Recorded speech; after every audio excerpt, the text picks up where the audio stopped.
Hello all, welcome and welcome back to my YouTube channel. आज के इस video में हम हिंदी का गद्य साहित्य डॉक्टर रामचंद्र तिवारी की पुस्तक से कहानी विधा के प्रश्नों को देखने वाले हैं। हमने पिछले वीडियो में हिंदी कहानी का विकास वाले सेक्शन से भारत का प्राचीन कथा साहित्य, लोक कथाएँ, पाश्चात्य प्रभाव और प्रारंभिक हिंदी कहानियाँ, इस सब टॉपिक को कंप्लीट कर लिया था। भारत का प्राचीन कथा साहित्य, लोक कथाएँ और पाश्चात्य प्रभाव, आपको सबसे पहला वीडियो मिलेगा कहानी विधा से संबंधित। दूसरा जो वीडियो होगा वो प्रारंभिक हिंदी कहानियों का होगा। आज के इस वीडियो में हम प्रेमचंद युग और विकास युग यानी प्रेमचंद युग जो कहानी का विकास युग है, इसे हम आज के इस वीडियो में स्टार्ट करने वाले हैं। हमने कोशिश की थी कि पिछली वीडियो में ही ये सेक्शन कंप्लीट हो जाए, लेकिन ये इसी वीडियो में कंटिन्यू हो रहा है। ठीक है, उस वीडियो में ये नहीं हो पाया था, तो हम कोशिश करेंगे आज इसका जो सेक्शन है वो पूरी तरीके से कंप्लीट हो जाए इस वीडियो में। और एक और चीज़ जो है वो मुझे आप लोगों के साथ शेयर करना था कि एक स्टूडेंट का कमेंट था कि जो वीडियोज़ हैं उसकी जो लेंथ है वो एटलीस्ट 1 आवर की हो, यानी 1 घंटे की वीडियो बने। तो अगर आप भी चाहते हैं वीडियो 1 घंटे की बने तो प्लीज़ कमेंट सेक्शन में अपना जो मत है या अपने जो विचार हैं वो रख सकते हैं। ठीक है, और 1 घंटे का वीडियो मैं इसलिए भी नहीं करती हूँ ताकि आपके लिए जो चीज़ें हैं वो कंज्यूम करने में आसानी हो। ठीक है, अगर आप नोट्स तैयार कर रहे हैं, चूँकि इसका नोट्स अवेलेबल नहीं करा सकती मैं, और तो आप वीडियोस के थ्रू ही चीज़ों को समझें। और जब आप खुद से हैंड रिटन नोट्स बनाते हैं तो चीज़ें ज़्यादा समय तक या ज़्यादा टाइम तक आपको याद रहती है। ठीक है, तो और आपके पास भी एक बेहतर नोट्स तैयार होगा, बजाय कि आप फ़ोन से PDF के फॉर्मेट में चीज़ों को पढ़ें। तो कोशिश कीजिए आप खुद से वीडियोस देखकर आपको जो भी इम्पॉर्टेंट फैक्टर लगता है कि ये हम नोट कर सकते हैं या इस पॉइंट्स को नोट डाउन करना चाहिए, तो आप अपना नोट्स स्वयं तैयार करते चलिए। ठीक है, तो जब नोट्स तैयार करते हैं और चीज़ों को सीखते भी हैं वीडियोस के थ्रू, तो कोशिश करती हूँ मैं कि उतना ही वो समय का वीडियो बने जितनी जानकारी आप तक पहुँच सके। मतलब मेरा उद्देश्य सिर्फ और सिर्फ यही रहता है कि एक टॉपिक एटलीस्ट वीडियो में कंप्लीट हो जाए। अब अगर मैं 1 घंटे के रिगार्डिंग अगर वीडियोस कंप्लीट कराने की कोशिश करूँगी तो वहाँ ये होगा कि किसी सब टॉपिक को मैं आधे मतलब इस वीडियो में कंप्लीट कराऊंगी और आधा बाद में होगा, तो वो भी एक दिक्कत हो सकती है। तो जो भी हो आप अपना सजेशन ज़रूर दीजिएगा कमेंट सेक्शन में। ठीक है, तो अगर आप इस वीडियो में ये चीज़ मेंशन कर देते हैं तो हम कोशिश करेंगे कि आगे की आने वाली वीडियोस को हम उसी फॉर्मेट में लाएं, यानी 1 घंटे की वीडियोस में ही फिर वो बने। ठीक है, तो स्टार्ट करते हैं प्रेमचंद युग जो हिंदी कहानी का विकास युग है। आज का टॉपिक है प्रेमचंद युग विकास युग। इससे संबंधित पहला प्रश्न है, विकास युग में कहानियों का आधार आकस्मिक घटनाओं के स्थान पर क्या हो गया? ऑप्शन में है जादुई जादुई चमत्कार, ऑप्शन बी है चरित्रों की मनोवैज्ञानिक विशेषताएं,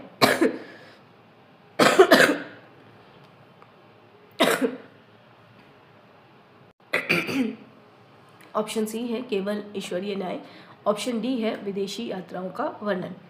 विकास युग में कहानियों का आधार आकस्मिक घटनाओं के स्थान पर क्या हो गया? सही उत्तर होगा चरित्रों की मनोवैज्ञानिक विशेषताएं। संबंधित तथ्य देख लेते हैं। हिंदी की प्रारंभिक कहानियों में कथानक का विकास आकस्मिक एवं दैवी घटनाओं पर निर्भर करता था। विकास युग में यह कथा विकास चरित्रों की मनोवैज्ञानिक विशेषताओं द्वारा होने लगा। तो अगर हम देखें प्रारंभ की जो कहानियाँ रची जा रही थी उसमें कहीं ना कहीं आकस्मिक घटनाएं या सामाजिक घटनाएं ही हमको दिखाई दे रही थी, लेकिन धीरे धीरे जब कहानी का विकास होता गया तो उसमें चरित्र प्रधान होते गए। ठीक है, यानी चरित्रों के मनोवैज्ञानिक द्वंद्व को विशेष रूप से कहानी में उभारा जाने लगा। अगला प्रश्न है, प्रेमचंद की किस कहानी से मनोवैज्ञानिक कथानकों का सूत्रपात माना जाता है? ऑप्शन ए है कफन, ऑप्शन बी है बूढ़ी काकी, ऑप्शन सी है पंच परमेश्वर, ऑप्शन डी है शतरंज के खिलाड़ी। सही उत्तर होगा सी पंच परमेश्वर। तो प्रेमचंद की कहानी पंच परमेश्वर से मनोवैज्ञानिक कथानकों का सूत्रपात माना जाता है। संबंधित तथ्य देख लेते हैं। मनोवैज्ञानिक कथानकों का सूत्रपात प्रेमचंद की प्रथम कहानी पंच परमेश्वर से होता है। यह सरस्वती में जून 1916 में प्रकाशित हुई थी। प्रश्न यहाँ से बन सकता है, क्या प्रेमचंद की कहानी पंच परमेश्वर सरस्वती में कब प्रकाशित हुई, या फिर प्रेमचंद की कहानी पंच परमेश्वर किस पत्रिका में प्रकाशित हुई? जो भी प्रश्न बने तो उत्तर में क्या हो जाएगा? सरस्वती। अगर पत्रिका पूछा जाए या पत्रिका में कब प्रकाशित हुई यह पूछा जाए तो 1916। आगे चलकर हिंदी गल्पमाला के प्रकाशन से इस प्रकार की कहानियों को विशेष प्रोत्साहन मिला। किस प्रकार की कहानी? मनोवैज्ञानिक कहानियाँ। ठीक है, तो हिंदी गल्पमाला में जो कहानियाँ प्रकाशित होने लगी वो मनोवैज्ञानिक कहानी की श्रेणी में आती है। ठीक है, इस प्रकार विकास युग के प्रथम चरण में सरस्वती के माध्यम से चंद्रधर शर्मा गुलेरी और प्रेमचंद, इंदु के माध्यम से प्रसाद तथा हिंदी गल्पमाला के माध्यम से जेपी श्रीवास्तव और इलाचंद जोशी आदि प्रमुख कहानी लेखक सामने आए। तो अगर हम विकास युग की बात करें तो विकास युग में सरस्वती की अगर हम बात करें तो सरस्वती पत्रिका के माध्यम से हमें 2 रचनाकार दिखाई देते हैं, चंद्रधर शर्मा गुलेरी और प्रेमचंद। वहीं अगर हम इंदु पत्रिका की बात करें तो विकास युग में इंदु पत्रिका के माध्यम से प्रसाद हमको नजर आते हैं। और अगर हम हिंदी गल्पमाला की बात करें तो हिंदी गल्पमाला पत्रिका के माध्यम से जीपी श्रीवास्तव और इलाचंद जोशी हमको दिखाई देते हैं विकास युग में। तो विकास युग में ये सभी रचनाकार महत्वपूर्ण हो जाते हैं। अगला प्रश्न है, सन 1925 ईस्वी तक हिंदी कहानियों में कौन सी 2 स्पष्ट धाराएं दिखाई देने लगी थी? ऑप्शन है यथार्थवादी और आदर्श प्रधान, ऑप्शन बी है छायावादी और प्रगतिवादी, ऑप्शन सी है ऐतिहासिक और जासूसी, ऑप्शन डी है धार्मिक और पौराणिक। सही उत्तर क्या होगा? सन 1925 ईस्वी तक हिंदी कहानियों में कौन सी 2 स्पष्ट धाराएं दिखाई देने लगी थी? वो थी यथार्थवादी और आदर्श प्रधान। संबंधित तथ्य देख लेते हैं। सन 1925 ईस्वी तक हिंदी कहानियों की 2 स्पष्ट धाराएं परिलक्षित होने लगी। प्रथम धारा है यथार्थवादी दृष्टिकोण को स्पर्श करती हुई जीवन के व्यवहारिक पक्ष को लेकर विकसित हुई। इस धारा के अंतर्गत प्रेमचंद, सुदर्शन, विशंबरनाथ शर्मा कौशिक, ज्वालादत्त शर्मा तथा चंद्रधर शर्मा गुलेरी प्रमुख हैं। दूसरी धारा आदर्श प्रधान प्रवृत्ति से प्रेरित होकर भाव सत्य को लेकर आगे बढ़ी है। इस धारा के अंतर्गत जयशंकर प्रसाद, चंडी प्रसाद हृदयेश तथा राजा राधिका रमन प्रसाद सिंह प्रमुख हैं।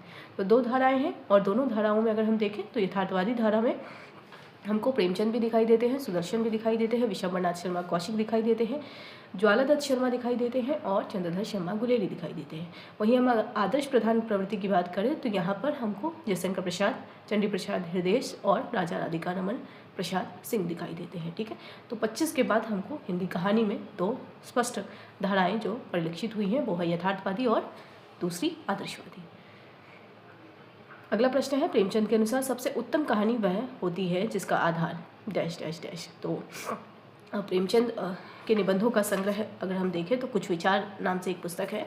उसमें प्रेमचंद के समस्त निबंधों, साहित्य को लेकर, कहानी कला को लेकर, उपन्यास को लेकर वह पुस्तक आपके लिए महत्वपूर्ण है। अगर आप विधाओं के विषय में जाने या फिर साहित्य के उद्देश्य को अगर जानना चाहते हैं तो वह पुस्तक आप ज़रूर पढ़ें और उसे ज़रूर खरीदें। वो पतली सी पुस्तक है, बहुत महत्वपूर्ण है।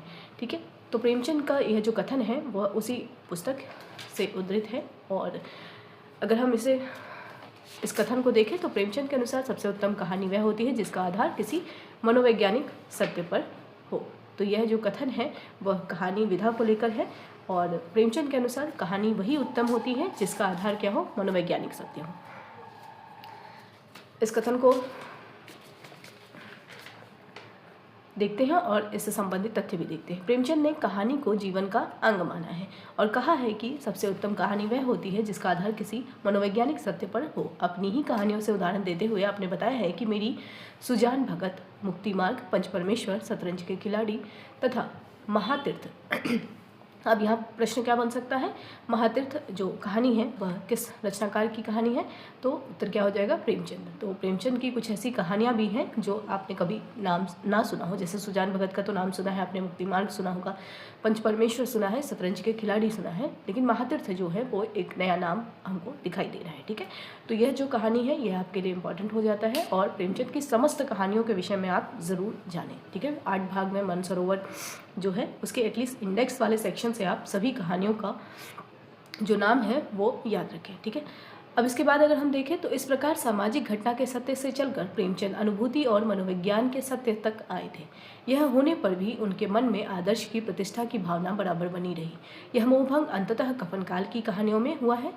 अपने जीवन काल में प्रेमचंद हिंदी कथा साहित्य में छाए रहे और समसामयिक कलाकारों को प्रेरणा देते रहे। ठीक है, तो प्रेमचंद का यह कथन कि सबसे उत्तम कहानी वह होती है जिसका आधार किसी मनोवैज्ञानिक सत्य पर हो, ये भी इम्पॉर्टेंट है। और साथ ही इनकी जो कहानियाँ जो मनोवैज्ञानिक रहस्य को खोलती हैं वो भी आपके लिए इम्पॉर्टेंट हो जाता है। अगला प्रश्न है, प्रेमचंद ने कुल मिलाकर कितनी कहानियाँ लिखी हैं? तो ये बहुत पूछा या फिर देखा जाए तो बहुत जाना माना प्रश्न है, ठीक है। तो प्रेमचंद ने कुल मिलाकर कितनी कहानियाँ लिखी हैं? ऑप्शन में है 100 से ऊपर, ऑप्शन बी है 200 से ऊपर, ऑप्शन सी है 300 से ऊपर, ऑप्शन डी है 500 से ऊपर। तो सही उत्तर क्या हो जाएगा? 300 से ऊपर, 300 से ऊपर। संबंधित तथ्य देख लेते हैं। सन 1930 तक प्रेमचंद कथा साहित्य के सम्राट के रूप में प्रतिष्ठित हुए। प्रेमचंद ने अपने युग को अपने संस्कारों में ढालकर प्रस्तुत किया। उनकी विशेषता यह थी कि वे निरंतर युगानुकूल अपने को बदलते रहे। 1907 से चलकर 36 तक आते आते प्रेमचंद ने अपनी जीवन दृष्टि और मान्यताओं में बहुत परिवर्तन कर लिया था। प्रेमचंद ने ग्रामीण जीवन के विभिन्न पहलुओं को लेकर अनेक कहानियाँ लिखी। उनकी कहानियों की संख्या कुल मिलाकर 300 से ऊपर है। अगला प्रश्न है, इनमें से कौन सा लेखक यथार्थवादी धारा के अंतर्गत नहीं आता है? ऑप्शन है सुदर्शन, जयशंकर प्रसाद, विशंबरनाथ शर्मा कौशिक, चंद्रधर शर्मा गुलेरी। हमने प्रारंभ में 2 धाराएं देखी थी। हिंदी कहानी का विकास जब हो रहा था 25 के बाद, तो 2 धाराएं हमको दिखाई देती है, एक आदर्शवादी और दूसरी यथार्थवादी। तो यथार्थवादी में कौन से लेखक थे वहाँ भी हमने देखा था, और आदर्शवादी में कौन से लेखक थे वो भी हमने देखा था। तो यहाँ प्रश्न पूछा जा रहा है यथार्थवादी के अंतर्गत कौन नहीं आते? तो जयशंकर प्रसाद नहीं आते हैं। तो जयशंकर प्रसाद किस में थे? आदर्शवादी में। यथार्थवादी में कौन कौन थे? प्रेमचंद थे, सुदर्शन थे, विशंबरनाथ शर्मा कौशिक थे, चंद्रधर शर्मा गुलेरी थे, ठीक है। तो अगर हम यथार्थवादी आदर्शवादी की बात करें तो जयशंकर प्रसाद थे, और एक और रचनाकार थे, और उसके साथ राजा राधिका रमन प्रसाद थे, ठीक है। आप जाकर ऊपर चीज़ों को देख सकते हैं। अगला प्रश्न है, आकाशदीप और प्रतिध्वनि किस प्रकार की कहानियों के उदाहरण है? पहले तो ये जान लेते हैं ये दोनों कहानियाँ किन की हैं? जयशंकर प्रसाद की कहानी है, ठीक है। ऑप्शन है चरित्र प्रधान, वातावरण प्रधान, कार्य प्रधान और जासूसी। तो आकाशदीप और प्रतिध्वनि किस प्रकार की कहानियों के उदाहरण है? सही उत्तर हो जाएगा बी, वातावरण प्रधान कहानियाँ हैं, ठीक है। प्रश्न अगर पूछा जाए कि ये दोनों कहानियाँ किस प्रकार की कहानियाँ हैं, तो वातावरण प्रधान कहानियाँ हैं।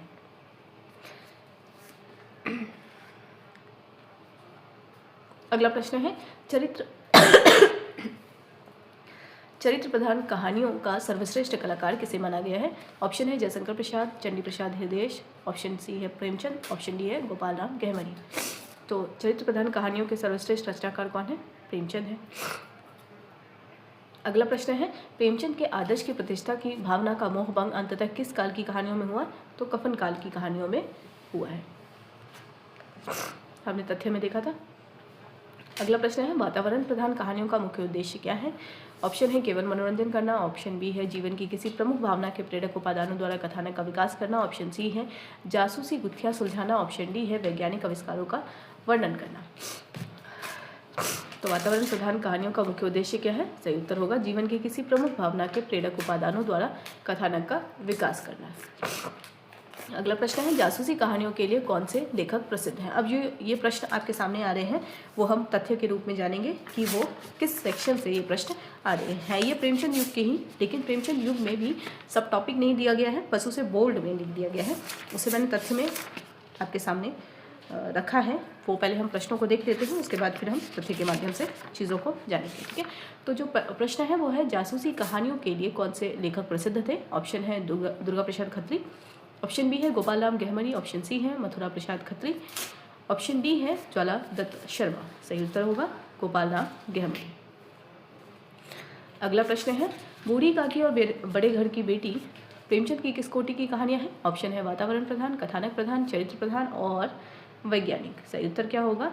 चरित्र प्रधान कहानियां हैं, बूढ़ी काकी और बड़े घर की बेटी। अगला प्रश्न है, वैज्ञानिक कहानियों की रचना मुख्य रूप से किसने की? ऑप्शन है सुदर्शन, दुर्गा प्रसाद खत्री, ऑप्शन सी है राजा राधिका रमन प्रसाद सिंह, ऑप्शन डी है पद्मनाथ पुन्नालाल बख्शी। वैज्ञानिक कहानियों का सूत्रपात किसने किया है? सही उत्तर हो जाएगा दुर्गा प्रसाद खत्री ने वैज्ञानिक कहानियों का सूत्रपात किया है, ठीक है। इंपॉर्टेंट प्रश्न है। अगला प्रश्न है, कथानक प्रधान कहानियाँ लिखने में निम्नलिखित में से कौन सिद्धहस्त माना जाता है? तो अगर वैज्ञानिक प्रधान पूछा जाएगा तो दुर्गा प्रसाद खत्री। अब कथानक प्रधान पूछा जा रहा है तो क्या होगा ऑप्शन में? ऑप्शन है विशंबरनाथ शर्मा कौशिक, जयशंकर प्रसाद, इलाचंद जोशी, गोविंद वल्लभ पंत। सही उत्तर हो जाएगा विशंबरनाथ शर्मा कौशिक। तो कौशिक कथानक प्रधान हो गए, वैज्ञानिक प्रधान में कौन हो गए? दुर्गा प्रसाद खत्री, और चरित्र प्रधान में कौन हो गए? प्रेमचंद, ठीक है। एक वातावरण प्रधान है जो शायद जयशंकर प्रसाद होंगे। शायद मैंने बोला है, ठीक है। अभी हम कंफर्म कर लेंगे जब हम तथ्य को देखेंगे। अगला प्रश्न है, प्रेमचंद की कहानी पंच परमेश्वर सरस्वती में किस वर्ष प्रकाशित हुई थी? ऑप्शन है जून 1916, ऑप्शन बी है अगस्त 1920, ऑप्शन सी है जनवरी 1960, ऑप्शन डी है मार्च 1936। सही उत्तर क्या होगा? जून 1916। हमने प्रारंभ में तथ्य में देखा था जून 1916 पंच परमेश्वर जो कहानी है वो सरस्वती में प्रकाशित हुई थी और ये कहानी प्रेमचंद की कहानी है। तो हम तथ्य में आते हैं। तो अभी जो हमने प्रश्नों में देखा था, वातावरण प्रधान कहानी या चरित्र प्रधान कहानी या कथानक प्रधान कहानी या वैज्ञानिक कहानी, इन सभी कहानियों के प्रकार को हम प्रेमचंद युग में देखते हैं। तो तथ्य के रूप में यहाँ आप लोग के सामने है वो जो जिसकी चर्चा मैं कर रही थी कि बोल्ड लेटर में वो मेंशन है पुस्तक में। तो सबसे पहले अगर हम देखें तो प्रेमचंद युग में हिंदी कहानियों के अनेक रूप सामने आए हैं। आलोचकों के अनुसार इन कहानियों के मुख्य प्रकार निम्नलिखित हैं। तो आलोचकों के अनुसार प्रेमचंद युग में 4 प्रकार की कहानियाँ लिखी गईं। पहला है चरित्र प्रधान कहानियाँ, दूसरा है वातावरण प्रधान कहानियाँ, तीसरा है कथानक प्रधान कहानियाँ और चौथा है कार्य प्रधान कहानियाँ। ठीक है, तो ये 4 प्रकार की कहानियाँ जो हैं वो प्रेमचंद युग में हमको दिखाई देती हैं। अगर हम चरित्र प्रधान कहानियों की बात करें तो चरित्र प्रधान कहानियों में लेखक का प्रमुख लक्ष्य किसी चरित्र का सुंदर चित्रण होता है। कहानी की छोटी सीमा में चरित्र के किसी एक अंग को इस कुशलता से चित्रित किया जाता है कि सारा चरित्र स्पष्ट हो जाए। चरित्र प्रधान कहानियों के सर्वश्रेष्ठ कलाकार प्रेमचंद माने गए हैं। उनकी आत्माराम, बड़े घर की बेटी, बांका गुमान, दफ्तरी, बूढ़ी काकी, सारंधा, मुक्ति मार्ग, अग्नि समाधि आदि अनेक कहानियाँ चरित्र प्रधान कहानियाँ हैं। ठीक है, दूसरा जो सेक्शन है यानी दूसरा जो प्रकार है वो वातावरण प्रधान कहानियों का है। वातावरण प्रधान कहानी का उद्देश्य जीवन की किसी एक प्रमुख भावना के प्रेरक उपादानों को कथानक के विकास का मूल कारण बनाकर कहानी का विकास करना है।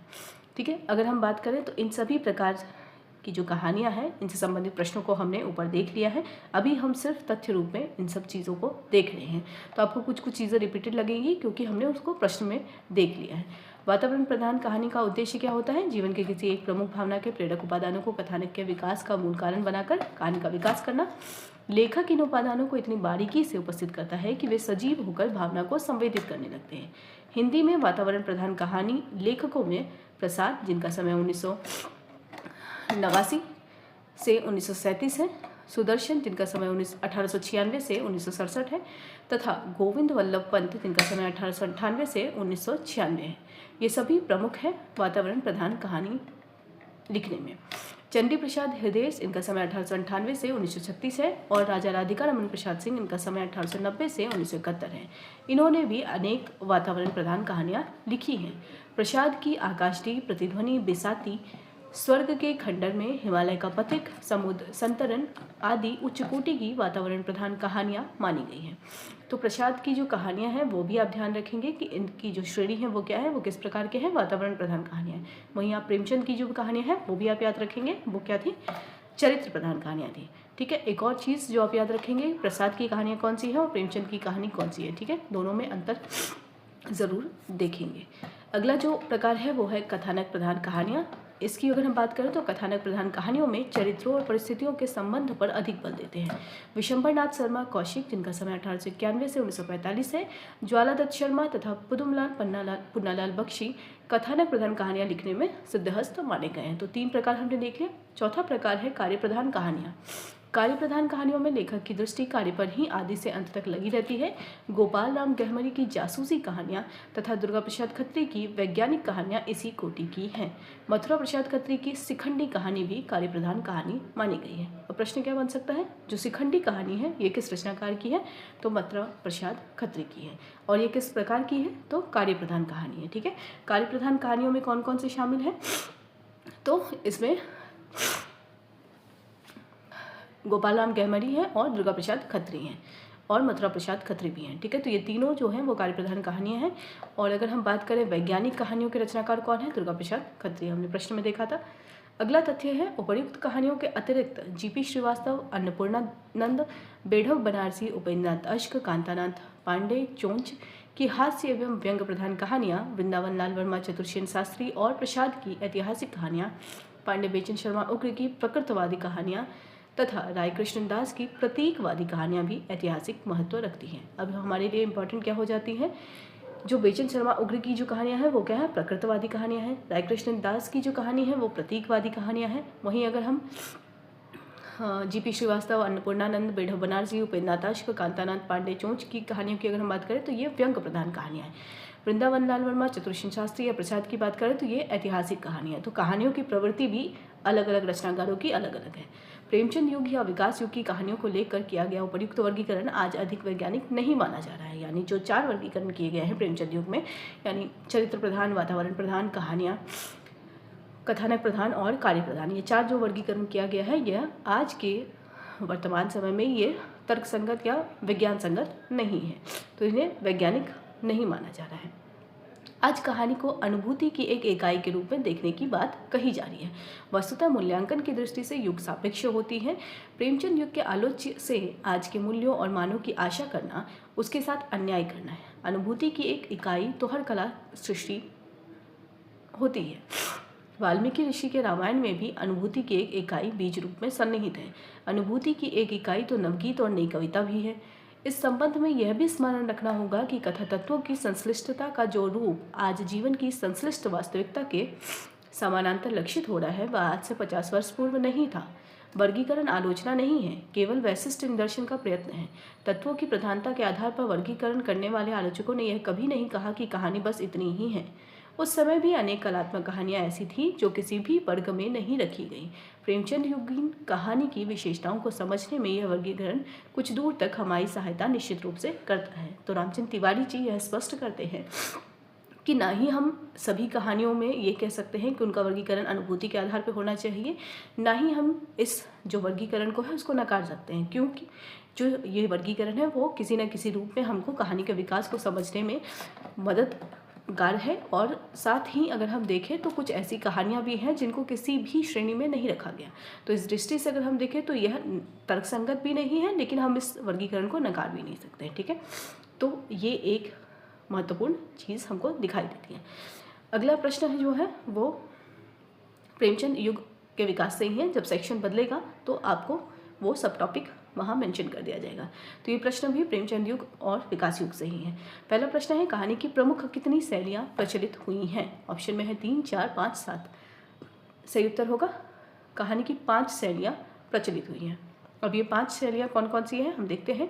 हिंदी में उपयुक्त कहानी प्रकारों के विकास के साथ ही शैली रूपों में भी विकास हुआ। अब हम कहानी के प्रकार हमने देख लिया, कौन से 4 प्रकार थे, चरित्र प्रधान, कथानक प्रधान, वातावरण प्रधान और कार्य प्रधान। अब इन प्रकारों के अलावा अगर हम देखें तो शैली में भी विकास हुआ। धीरे धीरे कहानी की प्रमुख 5 शैलियाँ प्रचलित हुई। सर्वाधिक प्रचलित शैली कौन सी है, वर्णनात्मक शैली। ठीक है, अगर हम शैली की बात करें तो कहानी में पहली जो शैली है वो वर्णनात्मक शैली है और यह सर्वाधिक प्रचलित शैली है। इस शैली में स्वयं लेखक संपूर्ण कहानी सुना जाता है। दूसरी शैली क्या है जिसका प्रचलन अपेक्षाकृत कम है, संलाप शैली। संलाप शैली या कहेंगे तो वातावरण जो यानी कि आपस में 2 पात्र जो है वो वार्तालाप कर रहे हों। इसमें कथा और चरित्र दोनों का विकास वार्तालाप के सहारे किया जाता है। तो यहाँ पे दूसरी शैली क्या हो गई, संलाप शैली। तीसरी शैली है आत्मचरितात्मक शैली में भी कहानियाँ लिखी गई। तो तीसरी शैली हमारी कौन सी हो गई, आत्मचरितात्मक शैली। पहली शैली वर्णनात्मक शैली, दूसरी संलाप शैली और तीसरी आत्मचरितात्मक शैली। इसमें लेखक अपने को उत्तम पुरुष में रखकर संपूर्ण कहानी प्रस्तुत करता है। इनके अतिरिक्त पत्र शैली तथा डायरी शैली में भी कहानियाँ लिखी गई है। तो 5 शैली हो गई, वर्णनात्मक, संलाप, आत्मचरितात्मक शैली और पत्र शैली और डायरी शैली। तो ये 5 शैलियाँ जो है प्रचलित हैं हिंदी कहानी में और सबसे प्रचलित अगर हम कहें तो वो वर्णनात्मक शैली है। अगला प्रश्न है किस शैली में लेखक स्वयं पूरी कहानी सुनाता है। ऑप्शन है संलाप, वर्णनात्मक, डायरी, पत्र। सही उत्तर क्या हो जाएगा, स्वयं पूरी कहानी सुनाने वाले शैली है वर्णनात्मक शैली। अगला प्रश्न है नई कहानी का उद्गम सूत्र प्रेमचंद की किन किन कहानियों में ढूंढा जाता है। ऑप्शन है प्रेमचंद पंच परमेश्वर और बुढ़िका की, दूसरा है नशा, बड़े भाई साहब और कफन, तीसरा है शतरंज के खिलाड़ी और नमक का दारोगा, चौथा है सौत और सज्जनता का दंड। तो प्रेमचंद की नई कहानी का उद्गम सूत्र प्रेमचंद की किन कहानियों में ढूंढा जाता है, तो वो कहानी है नशा, कफन और बड़े भाई साहब। ठीक है, तो ये 3 कहानियाँ या प्रेमचंद की जो इस प्रवृत्ति की जो कहानियाँ हैं इसमें हमको नई कहानी का सूत्रपात देखने को मिलता है। अब नई कहानी की क्या प्रवृत्ति है हम उसे भी जानेंगे। प्रेमचंद युग में ही हमें उसकी जो प्रवृत्ति है वो दिखाई देने लगती है। क्यों? क्योंकि प्रेमचंद की कुछ कहानियाँ ऐसी हैं जिसकी प्रवृत्ति नई कहानी से मिलती जुलती है। संबंधित तथ्य देख लेते हैं। प्रेमचंद युग के अंतिम चरण में ही हिंदी कहानियों की नई दिशा स्पष्ट होने लगी थी। प्रेमचंद सुधारवादी युग में प्रेमचंद युग के अंतिम चरण में ही हिंदी कहानियों की नई दिशा स्पष्ट होने लगी थी। प्रेमचंद सुधारवादी युग के कलाकार थे। फलतः उनकी कृतियों में अंत तक आदर्शवाद के प्रति मोह बना रहा। यथार्थ समस्याओं को लेकर भी उनका समाधान वे आदर्शवादी ढंग से ही करते रहे। सुधारवादी युग के पश्चात संघर्ष एवं संक्रांति युग सामने आया। कहानियों में मध्यवर्ग की समस्याएं उठाई जाने लगी। कला का झुकाव आदर्शवादी परंपरा से आगे बढ़कर यथार्थ एवं वैज्ञानिक यथार्थवाद की ओर उन्मुख हुआ। उन नवीन संकेतों एवं सत्यों को लेकर कहानी क्षेत्र में नए कथाकार आगे बढ़े। इन लेखकों में जैनेन्द्र, इलाचंद जोशी, यशपाल, अज्ञे, अश्क महत्वपूर्ण है। स्वयं प्रेमचंद की परवर्ती कहानियों में भी वस्तु और शिल्प दोनों दृष्टियों से पर्याप्त नवीनता लक्षित होती है। यही कारण है कि आज नई कहानी का उद्गम सूत्र ढूंढते हुए हमें प्रेमचंद की नशा, बड़े भाई साहब और कफन जैसी कहानियों तक जाना पड़ता है। अब अगर हम देखें तो प्रेमचंद युग में कुछ विशिष्ट रचनाकार हैं जिनके विषय में हम जानेंगे। जैसे पहले हैं जैनेन्द्र। जैनेन्द्र का समय है 1905 से 1988। पहला प्रश्न है, हिंदी साहित्य में व्यक्ति और मनःस्थिति को पहली बार विशेष महत्व देने वाले कहानीकार कौन है? सही उत्तर होगा जैनेन्द्र। संबंधित तथ्य देख लेते हैं। प्रेमचंद युग के अंतिम चरण में सर्वाधिक समर्थ कलाकार के रूप में जैनेन्द्र, जिनका समय 1905 से 1988 है, सामने आए थे। जैनेन्द्र की कहानियों में चरित्र वैशिष्ट्य, मानसिक द्वंद्व, स्त्री पुरुष के संबंधों को लेकर सूक्ष्म एवं गहन स्तरों का स्पर्श, अवसाद और करुणा की अंतःस्थल को स्पर्श करने वाली एक स्निग्ध धारा, राष्ट्रीयता और क्रांति भावना, मानवीयता, प्राणियों के प्रति सहानुभूति, नैतिक प्रश्नों के प्रति गंभीर शंकाएं, दार्शनिक ऊहापोह, प्रतीक योजना, संकेत और रहस्य अभी सभी कुछ मिल जाता है।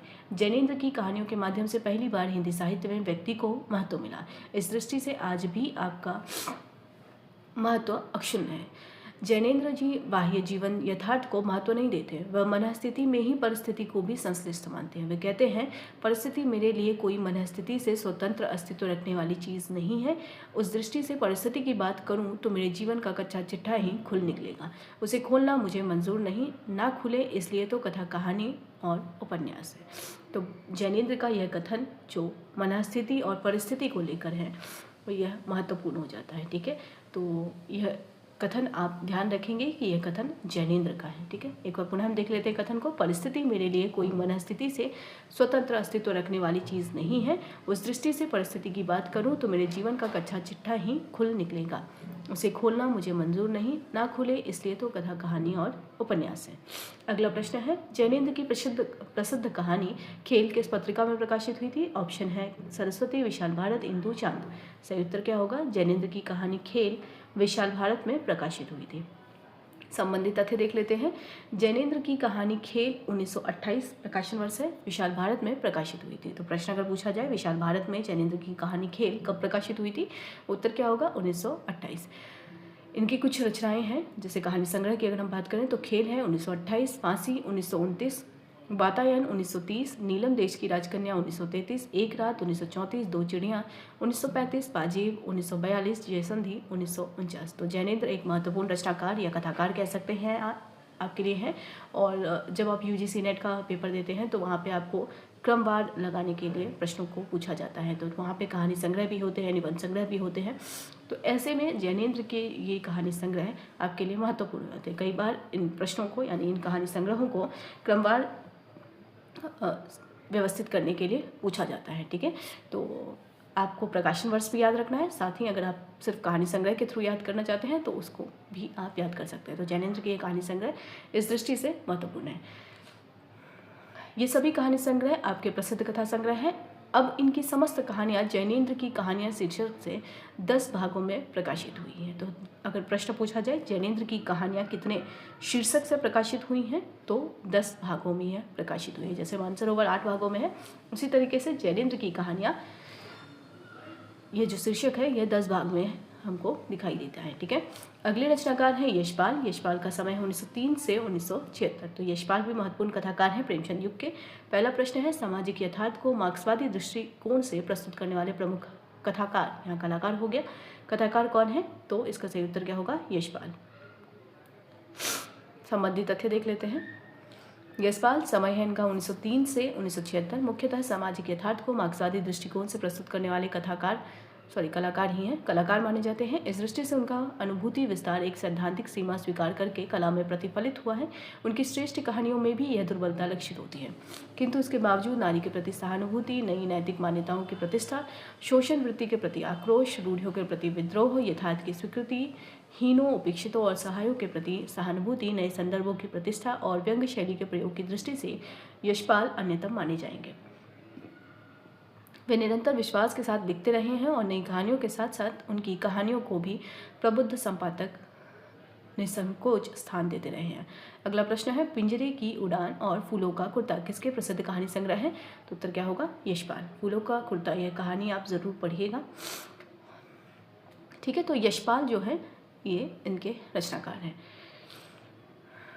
यशपाल के अन्य कहानी संग्रहों को भी देख लेते हैं। पहला है पिंजरे की उड़ान, प्रकाशन वर्ष 1939। ज्ञानदान, प्रकाशन वर्ष 1943। अभिशप्त, प्रकाशन वर्ष 1943। तर्क का तूफान, प्रकाशन वर्ष 1944। भस्मावृत चिंगारी, प्रकाशन वर्ष 1946। वो दुनिया, प्रकाशन वर्ष 1948। फूलों का कुर्ता, प्रकाशन वर्ष 1949। धर्मयुद्ध, प्रकाशन वर्ष 1950। उत्तराधिकारी, प्रकाशन वर्ष 1951। चित्र का शीर्षक, प्रकाशन वर्ष 1951। उत्तमी की माँ, प्रकाशन वर्ष 1955। तुमने क्यों कहा था मैं सुंदर हूँ, 1954 प्रकाशन वर्ष। सच बोलने की भूल, 1962 प्रकाशन वर्ष। खच्चर और आदमी, 1965 प्रकाशन वर्ष। भूख के 3 दिन, 1968 प्रकाशन वर्ष आदि आपके प्रसिद्ध कहानी संग्रह हैं। तो यशपाल की ये कहानी संग्रह आपके लिए महत्वपूर्ण हो जाते हैं, साथ ही इसका प्रकाशन वर्ष भी। संबंधित तथ्य देख लेते हैं। और आपकी कहानियों के संबंध में राजेंद्र यादव की यह टिप्पणी ध्यान देने योग्य है। तो अब यशपाल की कहानियों के विशेष में संदर्भ में अगर हम देखें तो राजेंद्र यादव की यह टिप्पणी महत्वपूर्ण हो जाती है। और यह जो कोटेशन है आप ध्यान रखेंगे कि राजेंद्र यादव ने कही है किनके संदर्भ में? यशपाल की कहानियों के संदर्भ में। यशपाल ने मार्क्सवादी दृष्टि से एक के बाद एक सशक्त कहानियाँ लिखी हैं। उन्होंने समाज के परंपरागत मूल्यों और रूढ़ियों के विरुद्ध व्यंग और युक्ति के हथियारों से तीखे प्रहार किए हैं। जिस निर्भीकता से उन्होंने अंग्रेजी राज्य के खिलाफ साग जैसी कहानियाँ लिखी। अब यहाँ पे महत्वपूर्ण क्या हो जाएगा? साग कहानी किसकी है? तो साग कहानी किनकी है? यशपाल की है। तो जिस निर्भीकता से उन्होंने अंग्रेजी राज्य के खिलाफ साग जैसी कहानियाँ लिखी, उसी निर्भीकता से धर्म और पुरानी नैतिक मान्यताओं के विरुद्ध मनु की लगाम, धर्मरक्षा, ज्ञानदान, प्रतिष्ठा का बोझ, दूसरी नाक इत्यादि भी। तो राजेंद्र यादव ने उनकी कहानियों की प्रवृत्तियों को रेखांकित करने के साथ साथ यशपाल की लेखन शैली की भी विशेषता को यहाँ पे उजागर किया है। साथ ही उनकी प्रमुख कहानियों की जो विषय वस्तु है उसको भी उजागर किया है। कुछ कहानियों को उन्होंने विशेष रूप से रेखांकित किया है, जैसे साग कहानी है यशपाल की, यह भी महत्वपूर्ण है, अंग्रेजी राज के खिलाफ लिखी गई है। दूसरा, धर्म और नैतिक मान्यताओं को लेकर लिखा गया है, मनु की लगाम, धर्मरक्षा, ज्ञानदान, प्रतिष्ठा का बोझ, दूसरी नाक।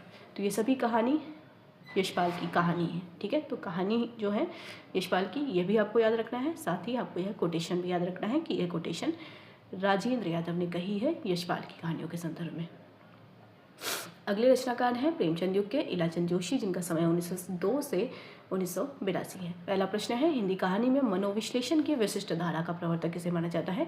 सही उत्तर होगा इलाचंद जोशी। तथ्य देख लेते हैं। इलाचंद जोशी, समय है 1902 से 1982। कथा साहित्य में मनोविश्लेषण की एक विशिष्ट धारा के प्रवर्तक के रूप में प्रसिद्ध हैं। आपने अपनी कहानियों में दमित काम वासना, तज्जनित मानसिक विकृति एवं अंततः दमित काम ग्रंथि के आधार को स्पष्ट करते हुए व्यक्ति के मानसिक उन्नयन पर बल दिया है। आपकी कहानियाँ मुख्यतः मध्यवर्गीय शिक्षित पात्रों के सामाजिक एवं वैयक्तिक परिवेश को लेकर लिखी गई हैं। अगला प्रश्न है, इलाचंद जोशी की कहानियों का मुख्य विषय क्या है? सही उत्तर क्या होगा? सी, दमित काम वासना और मानसिक विकृति। राजेंद्र यादव का कथन यहाँ भी महत्वपूर्ण हो जाता है। इलाचंद जोशी के संदर्भ में भी उन्होंने कहा है, उनके शब्द हैं, वह भीतर से भीतर की ओर उतरते हैं। चेतन, अवचेतन, अपचेतन के अनेक अप्रीतिकर स्तरों का उद्घाटन उन्होंने किया है और इस प्रक्रिया में उनके पात्र साधारण सामान्य के बजाय विलक्षण, विकलांग और हीन होते हुए दिखने लगे हैं। ठीक है, तो यह जो कथन है राजेंद्र यादव ने कहा है किनके संदर्भ में? ईलाचंद जोशी की कहानियों के संदर्भ में। तो कहानी के साथ साथ ईलाचंद जोशी के संदर्भ में यह जो कथन है राजेंद्र यादव का, यह भी आपके लिए महत्वपूर्ण हो जाता है। कहानी संग्रह देख लेते हैं ईलाचंद जोशी का। धूप रेखा, प्रकाशन वर्ष 1938, दिवाली और होली 1942, रोमांटिक छाया 1943, आहुति 1945, खंडर की आत्माएं 1948, डायरी के नीरस पृष्ठ 1951, कटीले फूल लजीले कांटे 1957 आदि आपके प्रसिद्ध कहानी संग्रह है। तो ये सभी कहानी संग्रह किनके हैं? ईलाचंद जोशी के हैं। प्रकाशन वर्ष भी आपके लिए महत्वपूर्ण है, साथ ही कहानी संग्रहों के नाम। राजेंद्र यादव का वह कथन भी आपके लिए महत्वपूर्ण है। अगला प्रश्न है अज्ञेय से संबंधित है। अज्ञेय है प्रेमचंद युग के महत्वपूर्ण रचनाकार। अगर हम देखें तो अज्ञेय का समय है 1911 से 1987। ये भी प्रेमचंद युग के कथाकार हैं। पहला प्रश्न है विपदगा, परंपरा और कोठरी के बाद किसके कहानी संग्रह है? तो उत्तर क्या होगा? अज्ञेय के कहानी है संग्रह है। अज्ञेय के कहानी संग्रहों की अगर हम बात करें तो विपदगा, प्रकाशन वर्ष 1937, परंपरा 1940, कोठरी की बात 1945, शरणार्थी 1948, जयदोल 1951, अमर वल्लरी 1945, ये तेरे प्रतिरूप 1961 आदि आपके प्रसिद्ध कहानी संग्रह है। अगला प्रश्न है अज्ञेय और जैनेन्द्र के दृष्टिकोण में मुख्य अंतर क्या है? हमने पिछले जब प्रश्नों को देखा था प्रेमचंद युग के प्रारंभ में, तो प्रेमचंद और प्रसाद के कहानी की प्रवृत्तियों में अंतर देखा था। यहाँ हम अज्ञेय और जैनेन्द्र के दृष्टिकोण में अंतर देख रहे हैं। तो इस प्रश्न का सही उत्तर क्या हो जाएगा? बी। अज्ञेय और जैनेन्द्र के दृष्टिकोण में अगर हम देखें तो दर्शन का अंतर है। जैनेन्द्र गांधी दर्शन से प्रभावित है, जबकि अज्ञेय वैज्ञानिक यथार्थ में विश्वास करते हैं। ठीक है, तो दोनों के दर्शन में अंतर है। संबंधित तथ्य देख लेते हैं। अज्ञेय जिनका समय है 1911 से 1987, इनकी कहानियां जैनेन्द्र की परंपरा को विकसित करने वाली है। अज्ञेय की दृष्टि भी व्यक्ति को ही महत्व देती है, किंतु दोनों में अंतर यह है कि जैनेन्द्र जहां गांधी दर्शन के आध्यात्मिक पक्ष को अधिक महत्व देने के कारण व्यक्ति के विशिष्ट को परखने में एक सीमा बांध लेते हैं, वहां अज्ञेय वैज्ञानिक यथार्थ में विश्वास करने के कारण विविध स्तरों पर व्यक्ति को देखते परखते हैं। अज्ञेय भी मुख्यतः मध्यवर्गीय चेतना के कलाकार हैं। उन्होंने बदलते हुए संदर्भों में नए नैतिक और आध्यात्मिक मूल्यों को प्रतिष्ठित करने की चेष्टा की है। उनमें कलात्मक संयम भी कम नहीं है। उन्होंने सामाजिक संघर्षों को भी अपनी कहानियों में संदर्भित किया है, किंतु इन संघर्षों को व्यक्ति के माध्यम से देखा है। आपकी दृष्टि में नैतिक और सामाजिक मूल्यों का निर्णायक व्यक्ति ही है। आप नई कहानी के विकास काल तक निरंतर सक्रिय रहे हैं। नई कहानियों में व्यक्ति मन के गहन स्तरों के साक्षात की परंपरा का श्री गणेश, अज्ञेय की होली बीन की बत्तखें और मेजर चौधरी की वापसी जैसी कहानियों से ही हो गया था। तो अगर हम देखें तो नई कहानी का श्री गणेश या नई कहानियों में व्यक्ति मन के गहन स्तरों का श्री गणेश, अगर हम देखें इस परंपरा का जो श्री गणेश हुआ है वो किसके जरिए हुआ है? अज्ञेय के जरिए हुआ है। और अज्ञेय की दो कहानियां हैं, होली बीन की बत्तखें और मेजर चौधरी की वापसी। तो ये दोनों कहानी आपके लिए क्या हो जाती है? महत्वपूर्ण हो जाती है। ये कहानी किनकी है? अज्ञेय की है। ठीक है, अगले रचनाकार हैं उपेंद्र नाथ अश्क। ये भी प्रेमचंद युग के कथाकार हैं। उपेंद्र नाथ अश्क का समय 1910 से 1996। पहला प्रश्न है उपेंद्र नाथ अश्क ने अपनी कहानियों में मुख्य रूप से किस वर्ग के जीवन को चित्रित किया है? ऑप्शन है उच्च वर्ग, निम्न मध्य वर्ग, केवल किसान वर्ग और शासक वर्ग। सही उत्तर क्या होगा? निम्न मध्य वर्ग। अश्क ने निम्न मध्य वर्गों को मुख्य रूप से चित्रित किया है। संबंधित तथ्य देख लेते हैं। उपेंद्र नाथ अश्क का समय है 1910 से 1996। इन्होंने प्रारंभ में उर्दू में कहानियां लिखी थी, बाद में हिंदी में लिखना आरंभ किया। आपकी प्रसिद्धि प्रेमचंद के समय में ही हो गई थी। प्रारंभ से ही अश्क यथार्थवाद के कलाकार रहे हैं।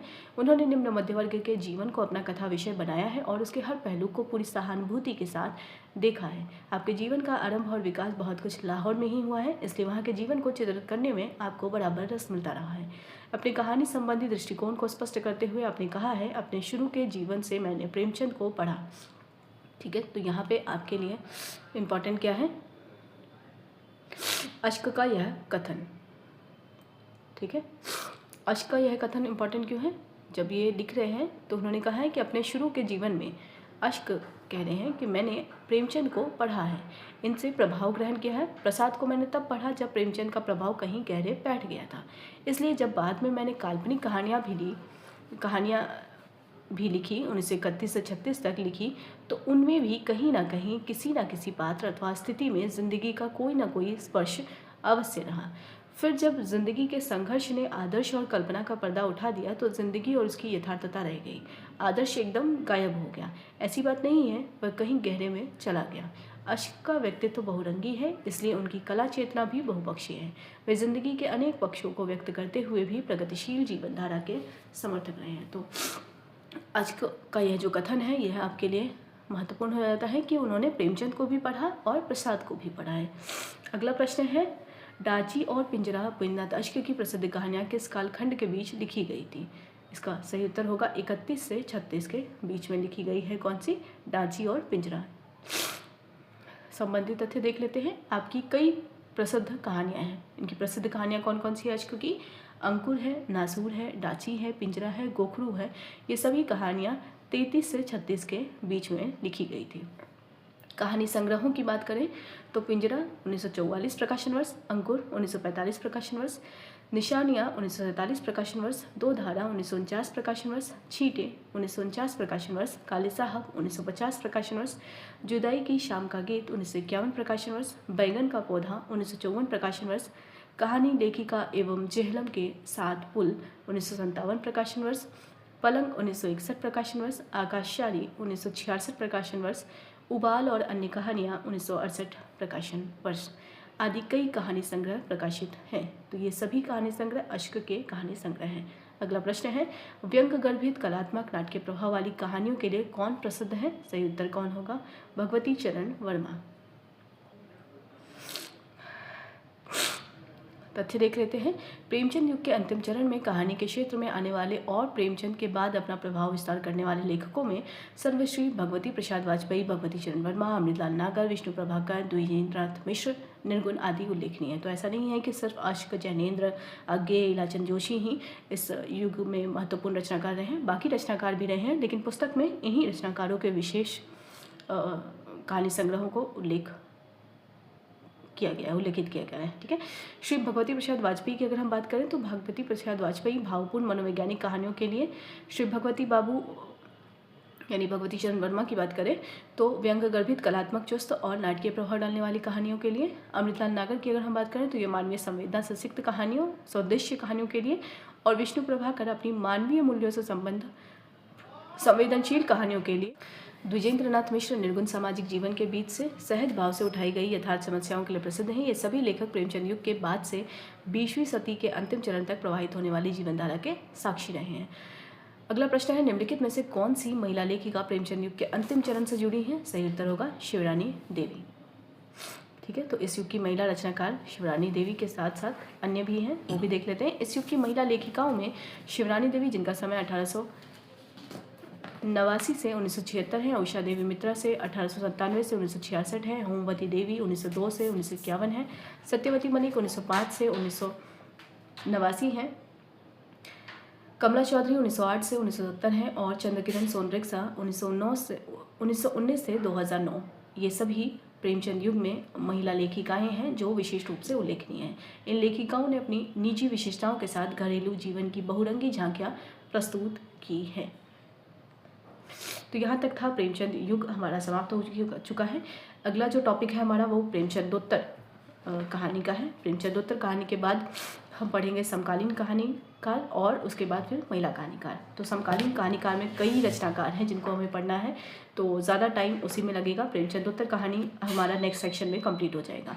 तो देखते हैं कब ये सेक्शन कंप्लीट होता है। तो जैसा भी होगा आप कमेंट सेक्शन में अपनी प्रतिक्रिया ज़रूर जाहिर करें और वीडियो को हाइप ज़रूर करें। ठीक है, तो वीडियो को यहीं पे एंड करते हैं। वीडियो को एंड तक देखने के लिए थैंक यू सो मच।